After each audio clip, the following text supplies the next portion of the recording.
Olá, estamos aqui para mais um Mercado Sem Rodeios. Meu nome é Alcides Torres, eu sou engenheiro agrônomo e analista de mercado da Scott Consultoria. Estou aqui com o Pedro Gonçalves, também engenheiro agrônomo, também trabalha conosco aí na área de mercado, nas expedições que o Brasil tem, que a Scott Consultoria tem organizado. Aliás, ele sai agora no último projeto nosso, que é o Circuito Cria, para a gente fazer um retrato da cria de bovinos no Brasil. E a gente começa com que estado, Pedro? Primeiro estado, Mato Grosso do Sul, mas a gente vai passar por praticamente o Brasil todo. A gente já sobe por Mato Grosso, vai até o Pará e volta até Minas Gerais, retornando aqui a São Paulo. Projeto aí que vai se estender ao final desse ano, rodando aí as principais fazendas de cria do país, né? Para entender justamente o que a gente chama do gargalo da pecuária nacional. O time da Scott Consultoria esteve presente aí em dois grandes eventos, um em Piracicaba para falar sobre sustentabilidade do ponto de vista do mercado pecuário, e ontem nós fizemos uma palestra para a OCEPAR do Paraná, dando perspectivas eu e o Pedro, dando perspectivas do mercado pecuário, o que deve acontecer. E o Pedro, falando em mercado, bom, é claro que o Confina Brasil também está rodando, né? Nós estamos lá no Espírito Santo hoje, rodando fazendas, frigoríficos, para trazer um retrato nacional da pecuária intensiva no Brasil. E o Pedro, como é que está o mercado?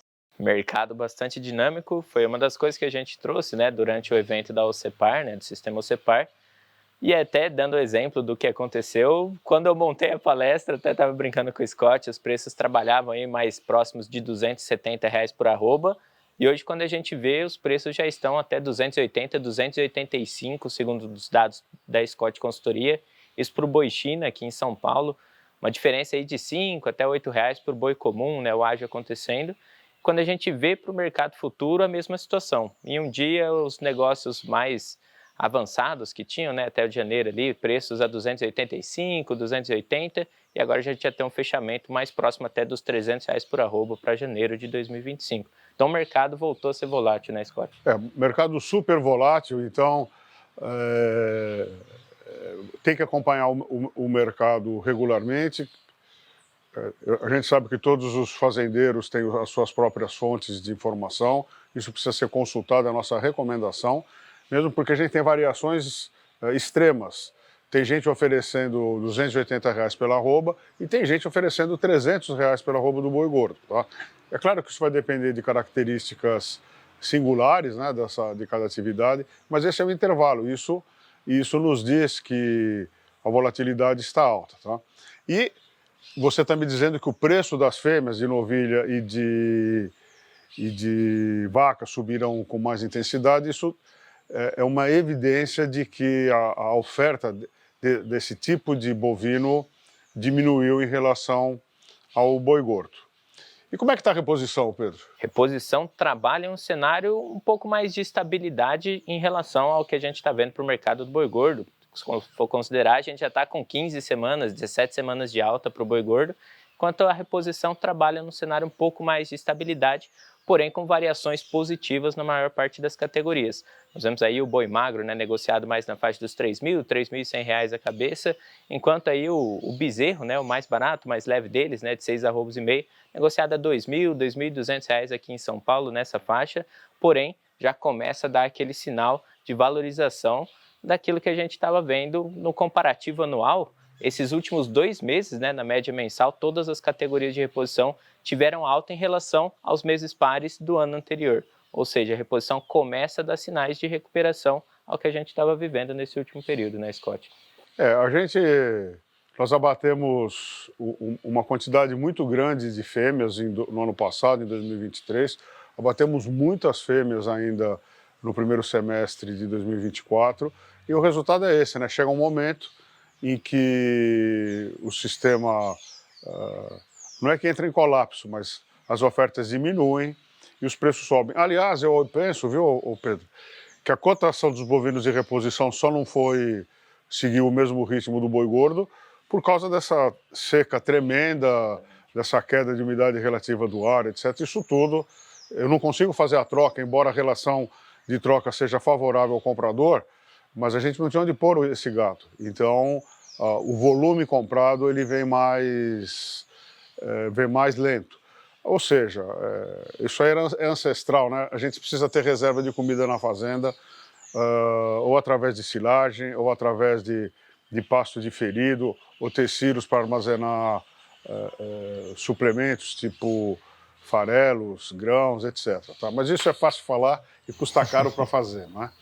Que mais, Pedro? Exatamente, isso que o senhor pegou, Scott, é uma coisa que deve impactar o nosso mercado para esse final de ano, visto considerando aí as expectativas de chuva se normalizando apenas ali a partir de novembro, né? Então dando até atraso nas colheitas, pensando nos grãos, pode impactar bastante o mercado e também no cenário da pecuária, muito por causa dessa disponibilidade das pastagens, que afeta principalmente a reposição para esse momento, né? E talvez para o ano seguinte deve até mudar, né, o período de oferta de bovinos provenientes aí a pasto, que pode ter um atraso nas chuvas e estender para o ano que vem, ou o cenário dar uma encurtada, né, para esse começo de ano, né? Essa é uma pergunta recorrente. Como ficaram os custos de produção? Como ficará a produção diante dessa seca bíblica?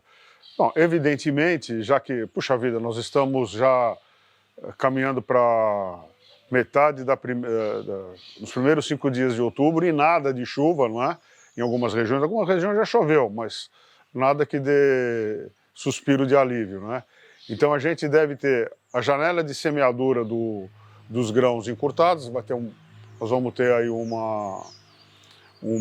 vai afetar a produtividade e a produção, e mesmo na pecuária, que é muito mais resiliente, né, a gente deve ter também algum tipo de efeito. E a pergunta que vem é assim, bom, então nós estamos no ciclo de alta.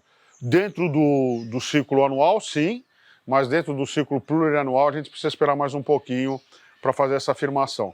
Aí o Pedro fez um monitoramento das cotações no mercado futuro, e pelo mercado futuro a gente tem sim um sinal de que a coisa mudou. Como é que está o mercado futuro? Mercado futuro, a gente já vê negociações já para outubro, mais na casa dos 290, com janeiro apontando a 295 e subindo, bastante volátil. Tanto que eu estava até brincando com o pessoal na hora que a gente estava fazendo monitoramento. De manhã, os preços 285, fechando a tarde 293, e aí no final do dia até 295. Então, uma movimentação bastante intensa. Até estava brincando com o Scott, provavelmente a gente começa 2025 já respondendo aquela pergunta, quando é que vai chegar a R$300 a arroba? Talvez seja até mais fácil responder essa pergunta por agora, né, Scott?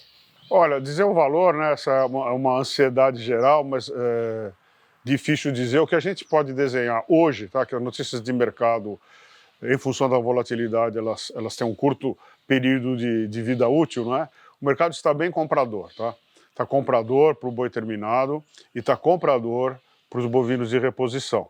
Tá? Então, essa é a situação. Agora, isso a gente sempre repete, né? Porque a gente recebe nas nossas demandas, eu preciso saber mais como é que eu faço gestão de risco. É assim, mercado futuro, se eu acho que o boi não vai a 295, eu já vendo. Né? Vou na bolsa e já vendo a 295 e garanto a minha margem. Não, eu acho que vai subir mais, então eu vou na bolsa e compro. Então é isso que a gente chama de comprado e vendido na bolsa, tá? Então é uma questão. Lembrando que a liquidez na bolsa não é tão grande assim, tá? Então a característica do mercado pecuário é mercado ao vivo, mercado spot, mercado físico. Mais alguma coisa, Pedro? Exatamente. Acredito que não, Scott, mas isso que a gente está comentando em relação ao mercado, essa movimentação, a gente deve ter um mês de outubro com bastante oferta, inclusive com os bovinos provenientes aí do confinamento apontando em maior volume para esse momento, com uma demanda externa e uma demanda interna que estão bastante aquecidos. Período de eleição movimenta, né? Acaba sobrando um pouco de dinheiro, por mais que as bets venham como uma competição aí, vai comprar comida, eu vou apostar no Corinthians ganhando a Sul-Americana, uma coisa impressionante que a gente está acompanhando o uso, né, das bolsas, Bolsa Família, entre outros programas do governo destinados aí às apostas. Isso acaba mexendo até mesmo com o mercado, tanto que ontem na palestra a gente estava mostrando o índice de consumo das famílias, que normalmente tende a começar setembro em alta, até esses últimos 4 meses, mas para esse ano, nessa movimentação de setembro, que a gente esperava que seria de alta, muito por causa até do ano de eleição municipal, que acaba movimentando positivamente nessa questão do consumo, acabou diminuindo um pouco em relação ao período anterior, né? Na verdade, diferentemente do que aconteceu durante a pandemia, né, em 2021, hoje a gente tem esses cassinos eletrônicos concorrendo com o consumo de alimentos, tá? E para um país pobre como o Brasil, isso é realmente deletérico e seria função nem do governo, mas uma função de Estado coibir esse tipo de alternativa, tá? A gente precisa de uma população bem alimentada e não uma população que fica apostando na sorte. A gente sabe que quem sempre ganha no cassino é a banca, tá? Então é dinheiro realmente perdido e é um esforço nacional, porque todos nós contribuímos para esse tipo de medida que é acertada, desde que o destino seja para aquele fim que ele foi destinado. Lembrando que a semana que vem nós estaremos também novamente em Piracicaba, lá no Centro de Práticas Zootécnicas, falando de mercado presente, mercado futuro. Eu e o Pedro, uma satisfação a gente poder voltar à escola e contribuir um pouquinho com o aprendizado desses estudantes que estarão aí pelo Brasil todo promovendo o desenvolvimento nacional. Que mais, Dom Pedro? Acredito que seja só esse, Scott, toda vez surgindo uma coisa nova, mas a gente abordou tudo o que está acontecendo, pelo menos para essa semana, e um pouco das expectativas aí para o final de ano, né? Bom, gente, é isso aí. Eu desejo a todos boa saúde, bons negócios, boas eleições e até a semana que vem. Um forte abraço e até a próxima.